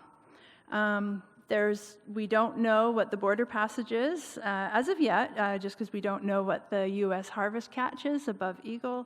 And although I've estimated that the Canadian harvest share is around 11,500 in this table, as I mentioned before, that really can't be finalized until all the information is in. And finally, I love this photo. It was taken at Trondek's First Fish youth culture camp. And I see that I made a note on my presentation that I said to myself, find something positive to say. And that's actually easy. Looking around the room, it's the people. You know, I know many of you. I've met many of you and come to know many of you through the last 4 or 5 years that I've been involved with salmon and the Yukon River. And I'm really, as I mentioned earlier, really heartened to see more people coming together to discuss this. I think it's pretty great, too, that we have some people in this room that were the negotiators for the international treaty, and I encourage people to reach out and find them and talk to them as well, because they're a real boon of information. And something else that I want to say is that, you know, we're here at a time when we're so fortunate to know the most collectively, we know the most that we can, or we know the most so far of these fish. We have science, we have traditional knowledge, and we are endeavoring to walk them hand in hand together. And collectively, there are different ways that we can work together to see these stocks come back in the run sizes that are desired. So I think that's all I'll say on that. Thank you, Jesse, and thank you, Michael.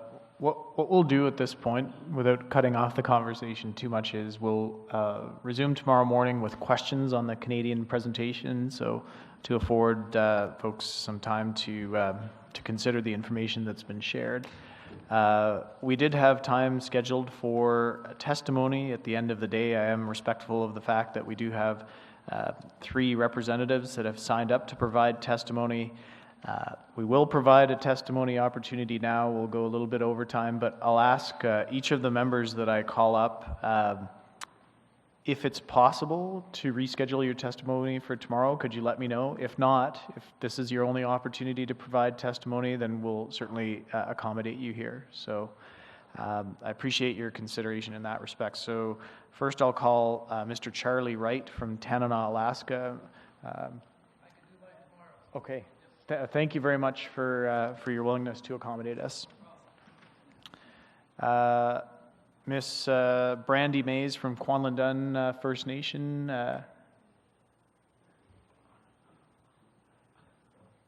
Okay. Thank you. And I will take the opportunity now to just remind everyone that we will be having our public reception this evening at 6 o'clock, and that's at the Westmark Hotel.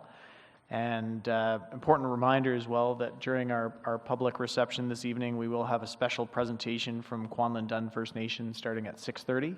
So I encourage all of you to attend the public reception. There will be refreshments for those that participate, and also you'll be able to participate in the presentation from Kwanlin. So Ms. Mays, welcome and thank you.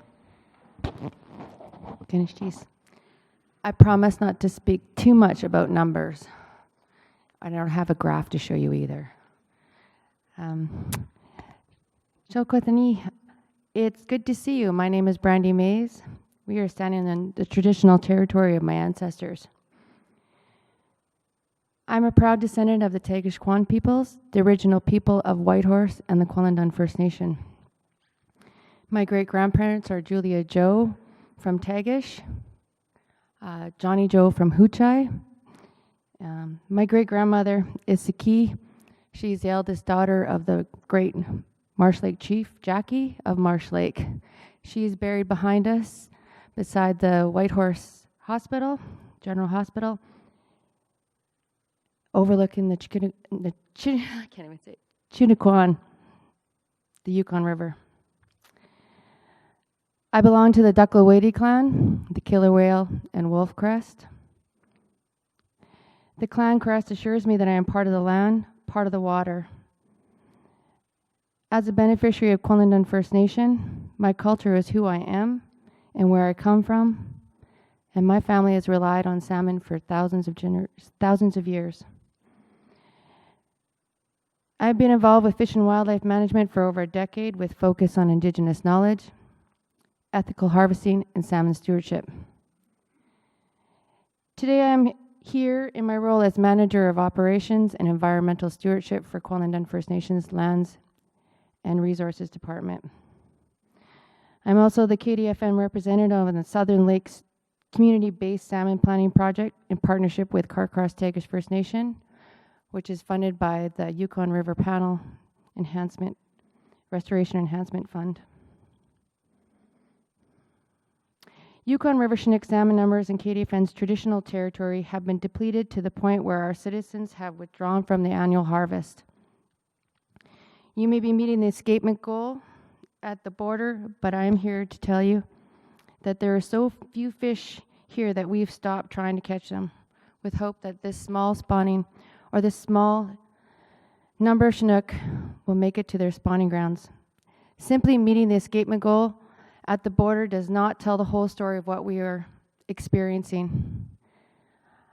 Our people relied on traditional and subsistence food for countless generations.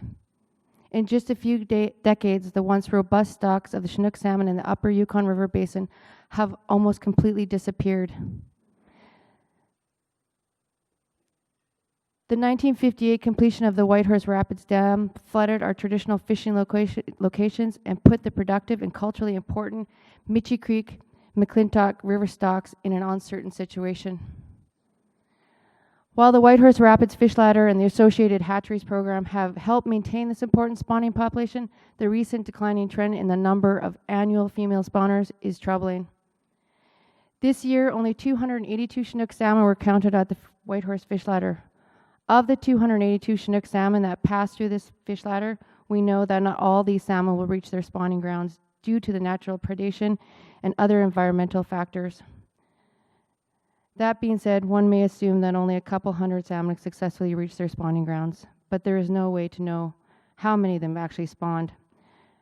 I suppose we'll find out in the next 6 years.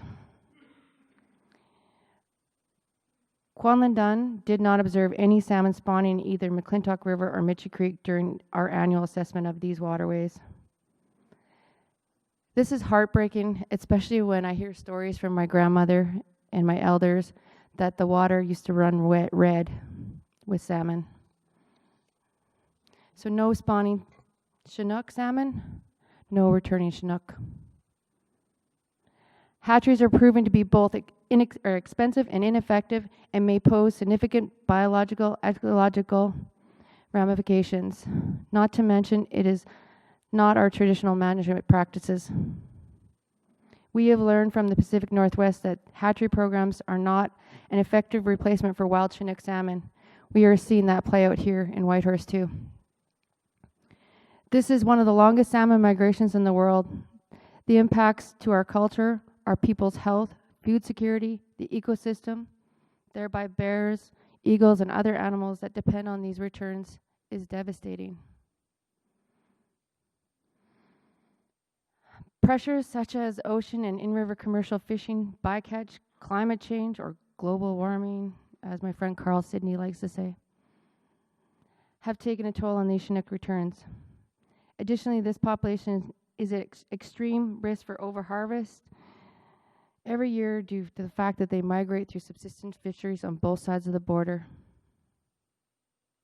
You've heard the statement from our brothers and sisters in Teslin that we are the canary in the coal mine.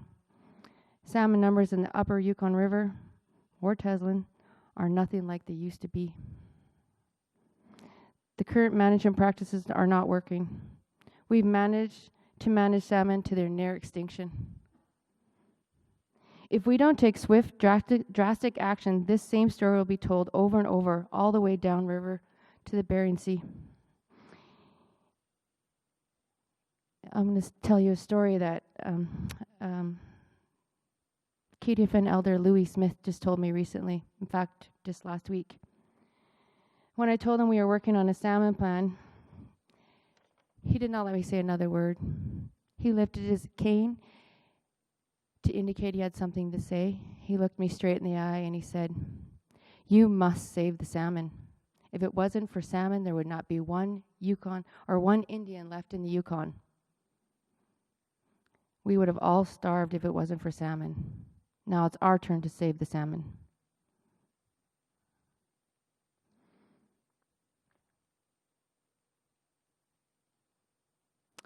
We must save the salmon. Their fate rests with us who live along the Yukon River and in our ability to communicate to the world and work together to conserve and put them first. The collapse in the population is one of the greatest challenges this region faces. We know that the Yukon River Panel and the governments of Alaska and Canada have a role in managing to the treaty obligation, but the current management model isn't working. Meeting minimum escapement numbers in the border is not enough. It does not take into account subsistence harvest allocations, environmental factors, or natural predation. We need to include a buffer to account for these factors. We need to do more. We need to dig deeper and increase conservation efforts along the entire river on both sides of the border. I'm hopeful that our summit with the Fish Commission is an important and historic first step to making this actually happen. Listen to our oral stories. Take those lessons of respect and responsibility and incorporate them into decision making and not make them just lip service. I ask you, Yukon River Panel, to look at management and holistic worldview and not to look at just the numbers. First Nations are ready and willing to help you with this. We need a wild river with wild salmon. These things bring purpose. When we take care of the river, we fulfill the promise we made to the Creator about taking care of the river. When we do this together as a people, we feel good. The ultimate sovereignty, the ultimate self-determination is to live in a way that is consistent with our own cultural values. We must take action. I'm pleading with you. We must take action. We owe it to our ancestors. We owe it to our elders. We owe it to the river. But most importantly, we owe it to the salmon. As Elder Louis Smith said, our people would have starved long ago without the salmon. Now it's our turn to save them. Shonithan, Masijo, Kunishtis. Thank you.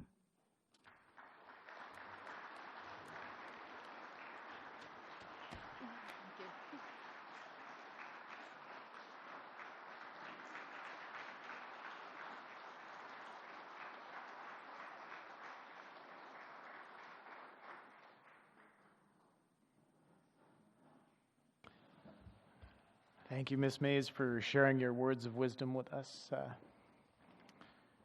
So I'll ask now Ms. Stephanie Quinn-Davidson. You're joining us today. Okay.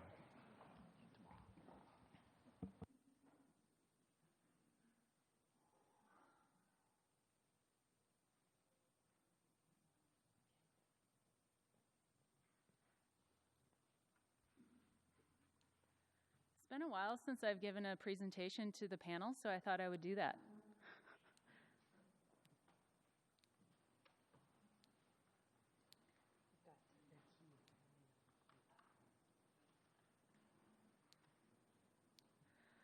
I'll introduce myself again in my language. Poso Kwai Stephanie Quinn-Davidson Nuisawank Noiai Apayunyo Tayo Kisk. I'm Stephanie Quinn-Davidson. I'm the director of the Yukon River Intertribal Fish Commission. I'm originally from Wisconsin, member of the Mohican Brotherton Indian Tribe of Wisconsin. And I want to end today on a positive note. And I want to share some of the messages that came out of the summit that our Fish Commission had with some Yukon First Nations representatives over the weekend.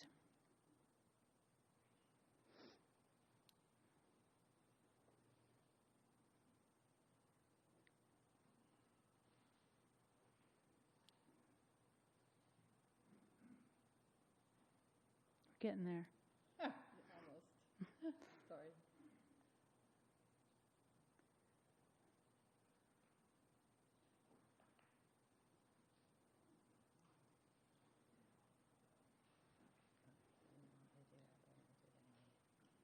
Yeah, just go ahead. You can take it out.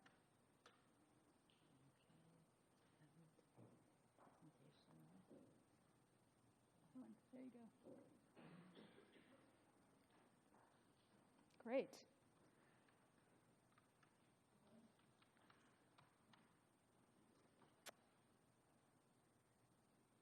Thank you.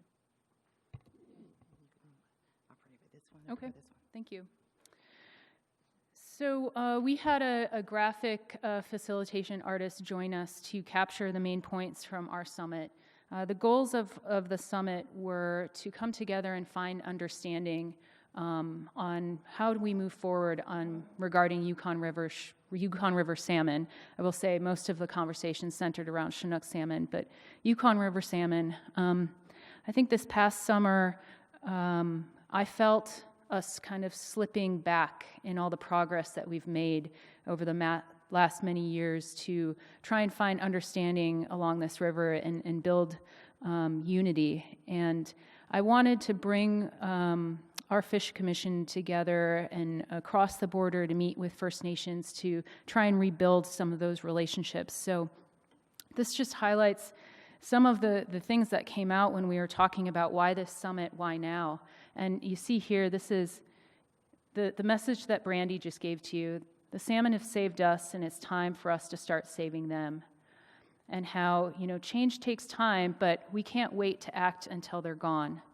And we know that salmon have been lost, wild salmon have been lost in many other parts of the world, in the United States, the Pacific Northwest, and we're so fortunate that on the Yukon River we have one of the last wild salmon runs in the world. And the migration that the Chinook salmon make on this river is truly unbelievable, and we really owe it to ourselves to do everything that we possibly can to ensure that this run is around for future generations. We talked about how we just need to take a new approach. You heard Brandy say that this management model hasn't been working.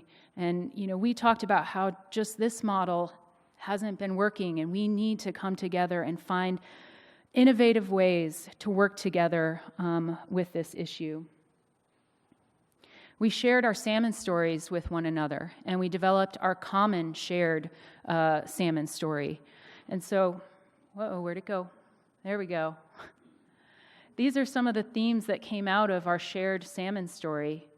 And that, First Nations here in Yukon Territory have stewarded the habitat and the spawning grounds for salmon for generations so that those salmon would return, and Alaskans have been able to harvest them. And it's our turn as Alaskans to steward the salmon back to their spawning grounds. We need to keep this cycle going and help one another. yeah, these are, this is all, you can digest this. We'll print this out. We'll have this available for you in April and also online. But I just wanted to share some of the powerful messages coming through. The fish don't understand the border. We're all salmon people. We're all connected. It's not Canada. It's not Alaska. Tiffany Andrew said that when she first walked into a Yukon River panel meeting. She saw people. She didn't see Alaska. She didn't see Canada. She saw people, and she saw salmon people. We talked about these misconceptions that are ideas that stop us from working together, things that you hear on either side of the border that are finger-pointing. And any time one of these statements are being made, that's a non-starter for us working together. Saying things like we are over-escaping, saying things like Canadians don't use Chinook for food, saying things like commercial fishing is killing all the salmon. Those are non-starters, and we agreed as a group that we would not involve these in our conversations. These are not a part of our dialogue, and anytime we hear these misconceptions, we are going to do our best to educate the person who is making those comments. I actually did something really dramatic. We wrote it all on a piece of paper, and then I tore it off the wall, and I crunched it up and threw it in the trash. I'm not going to throw this in the trash because this is a beautiful diagram. What happens if we don't work together? What happens if we continue to come to the table and butt heads and point fingers? There's not going to be any fish, and if there's no fish, we die. So where do we start? I talked about it's a gift for taking care of the salmon spawning grounds. We want to thank the First Nations for being stewards. And where do we start? It's not about the regulations, it's about the relationships. And I want to talk about something that Chief Pitka said, where she said, if you shut us down, that is illegal. And I recognize that for some of the Canadian panel members and maybe some of the Canadian members in the audience, you might have been like, oh, whoa. That was, I thought you Alaskans were going to start conserving. I want to be clear that it's going to start with the people on this river making the decision to make changes. It can't be imposed on the people through regulations, because when we do that, what we see happen is that our people are criminalized. They're criminalized for practicing their traditional way of life. And so that's why Chief Pitka reacted so strongly, because we have people in our villages who, when they see an airplane or hear a helicopter, they're afraid, even if they are doing everything right. They're still afraid because they've been criminalized for so long. And so that's why she reacted that way, and that's why I just want to say that this isn't going to come from Fish and Game closing down this fishery. It's going to come from the relationships that we built this weekend, the stories that were shared, that we take back to our communities and we share. And it's going to take, when we come to Galena in April, wink, wink, of having First Nations in our communities and talking and sharing those stories. Our chief from Loudon Tribal Council, sorry, Charlie, I'm going to pick on you here. His world has been rocked by hearing the stories from Madeline and Teslin, from Lena. His story's been rocked because his world's been rocked because he heard that elders get salmon without heads and eggs, and that would be so offensive to give a salmon without a head or without eggs still in it to any elders in his community. And he's just appalled by that's what Teslin's had to resort to. And now he wants to figure out a way to get some salmon from his area up to share. And change like that takes a long time, I recognize that, but we're going to work as fast as we can to make that change. And I know that there's a lot of pressure on Holly for her management failure, but I want to take some responsibility and say that we need to be doing more about our messaging, that we're not out of the woods, that maybe numbers don't matter because the stories that are being told are real. The experiences that First Nations are having here are real. And no, checking a box of, yes, we met escapement, checking a box of, yes, we got X number of females across the border, checking a box of, whatever. If our First Nations family and friends and neighbors are telling us their truth and sharing that with us, we have to believe that, and we need to be doing something more. And so I want to end and say that, we left our meeting yesterday, and I had everyone go around and say one word of how they were feeling. And these are the words that came out. They're feeling hopeful, motivated, blessed, excited, resilient, positive, optimistic. And I'm curious if people who've been to the panel meetings before have left feeling those words before. Maybe sometimes, probably mostly not. And so I just want to emphasize how important it is to bring this river together, the individuals on the river together, to have more interactions with one another. I know the panel members have been requesting or saying, more education, more outreach, more opportunities to share stories, and I can't emphasize enough how important and valuable that has been for us on the Alaska side, and now extending it here into Yukon territory. Could I get our Alaska delegation to come stand up here with me? The folks who came in with us, all the Alaskans who fish. How about that? All the Alaskans who fish. Will you come stand with me up here? Yeah, John, Lamont, come on, you fish. Come up here. Ragnar, join us, please. Andy, Chief Pitka, Sven, come join us.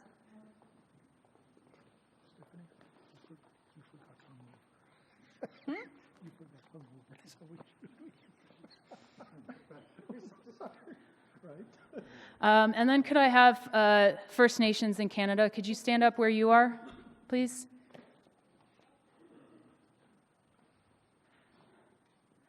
I hope you guys don't mind. I'm going to speak on behalf of us here, and I'm going to say that we hear you.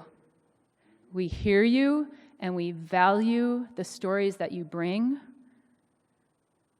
We are going to hold you in our hearts as we move forward, and we're going to do something more.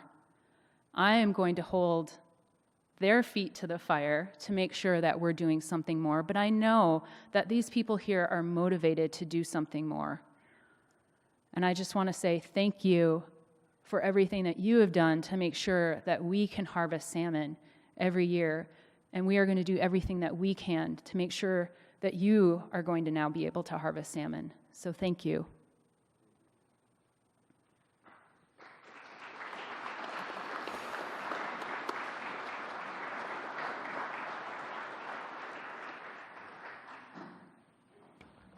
Thank you very much for that testimony. And with that, I'll say thank you to all of our, Chief Pitka, go ahead. Thank you. Thank you, Dr. Quinn-Davidson, for your testimony. And I may not have explained myself well enough earlier, and I appreciate that. Several years ago, my grandmother was still fishing up until her 80s. Every year, Fish and Game wardens would fly down by her camp, and they would go to her camp and they would harass her every single year, an 80-year-old elder. They would threaten to take her nets and her boat. So when I say these things, I come from a place that Stephanie explained very well. Thank you. Thank you for that. So with that, we'll conclude our session for the day, and I'll remind everyone to join us in a short 35 minutes at the Westmark Hotel, and rest assured there are refreshments there. So encourage you to join us, and we'll start at 9 o'clock tomorrow morning. Thank you.